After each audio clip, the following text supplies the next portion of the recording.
সেই তথ্য প্রমাণে আরো অনেকেই তা জেলে থাকতো।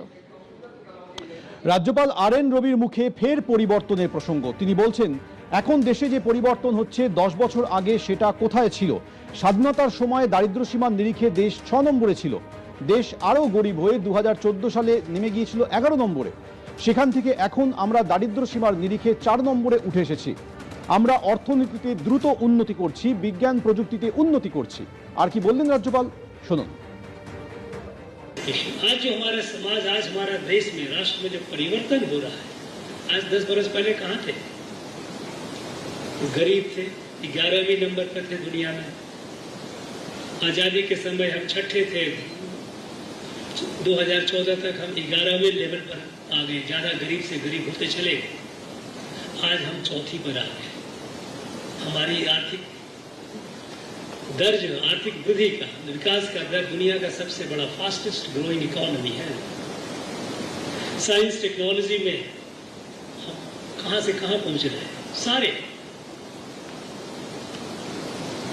ये सारे कार्य ये कौन कर रहा है? सरकार वातावरण क्रिएट कर रही है, लोग कर रहे हैं। मैं जानता हूं आज हमारे अनुसूचित जाति के भाई बहन बहुत सारे सिंडिकेट के शिकार हैं, बाहुबलियों के कंट्रोल में रह रहे हैं। उनका जीवन, उनकी लाइवलीहुड के लिए वो उन पर आश्रित हो जाते हैं। हमें उन्हें संगठित करना पड़ेगा, इस तरह करना पड़ेगा कि वो समर्थ होकर अपने पैरों पर खड़ा होकर के इज्जत के साथ अपनी जिंदगी जिए और इस भारत के नए भारत, विकसित भारत की यात्रा में उनका सहयोग उतना ही हो जितना किसी और का। আজ পুরুলিয়ায় সভায় ভিড় দেখে উচ্ছ্বসিত প্রধানমন্ত্রী। তীব্র গরমেও অভূতপূর্ব উৎসাহ। রোড শো থেকে ভিড় উপচানো সমাবেশ, যা দিয়ে আমাকে বরণ করে নিল পুরুলিয়া। পশ্চিমবঙ্গের রাজনৈতিক মেজাজ কোন দিকে তা এখান থেকেই পরিষ্কার হয়ে যাচ্ছে। নিজের এক্স হ্যান্ডেলে এই ভিডিও পোস্ট করেছেন নরেন্দ্র মোদী।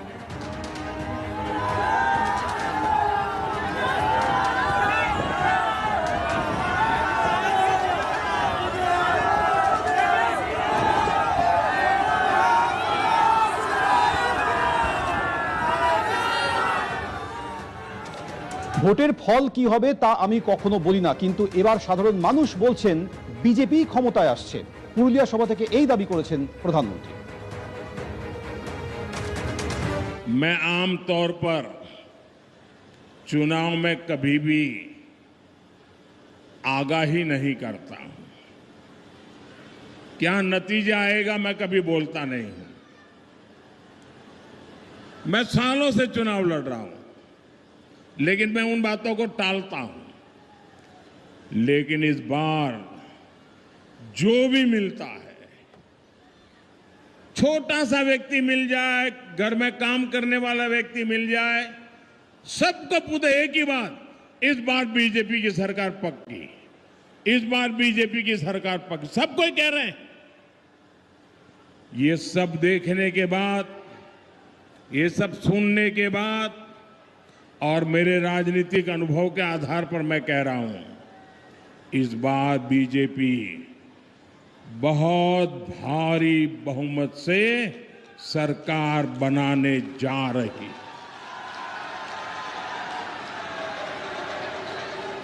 और जब मैं भारी बहुमत से कह रहा हूं, मतलब कि पक्के विश्वास से कह रहा हूं, इस बार सरकार भारी बहुमत से बीजेपी की सरकार बनने वाली है।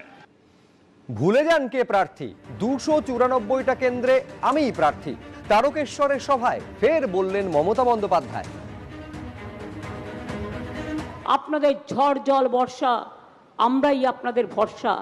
যদি আমার নেতৃত্বে সরকার চান এবং সব স্কিম বজায় রাখতে চান, আপনার ভবিষ্যৎ বজায় রাখতে চান, তাহলে মনে রাখবেন কে প্রার্থী ভুলে যান। 294টা কেন্দ্রে আমি প্রার্থী। আমারটা টুকলি করে মোদিবাবু বলছেন আমি 294টা কেন্দ্রের প্রার্থী। আরে আপনি তো বাংলার ভোটারই নন, আপনি তো বহিরাগত।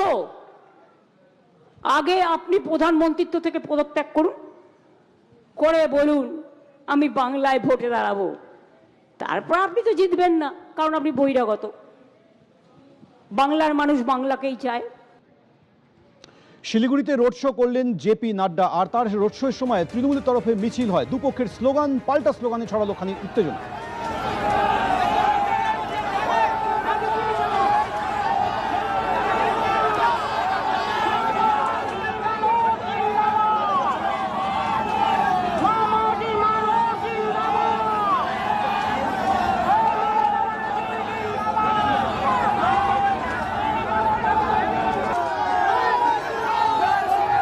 আপনারা সবাই শান্ত হন, এরা চোর, এরা এইসবই করে বেড়াবেন। শান্ত হন, আমাদের জেপি নাড্ডাজি এসেছেন, আমরা ওনার বক্তব্য শুনবো। আপনারা শান্ত হন, এদের করতে দেন। আর পুলিশ মদতে এগুলো করছে, পুলিশকে বলি আপনারা শান্ত হন।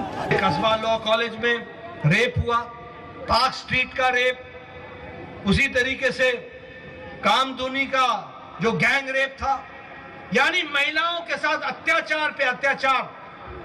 और ममता दी क्या बोलती थी, मां मानुष माटी। मां का क्या कर रहे हो तुम? माटी का क्या हाल कर दिया, मानुष का क्या हाल कर दिया। और इसीलिए मैं आपसे निवेदन करने आया हूं कि अब पलटानो पलटानो पलटानो और सावित्री बर्मन को चुनाव चुनाव चुनाव। बहुत बहुत धन्यवाद। जय भारत, जय बांग्ला। একদিকে শিলিগুড়িতে রোড শো করলেন জেপি নাড্ডা, অন্যদিকে বালুরঘাটে রোড শো করলেন বিজেপির সর্বভারতীয় সভাপতি নিতিন নবীন।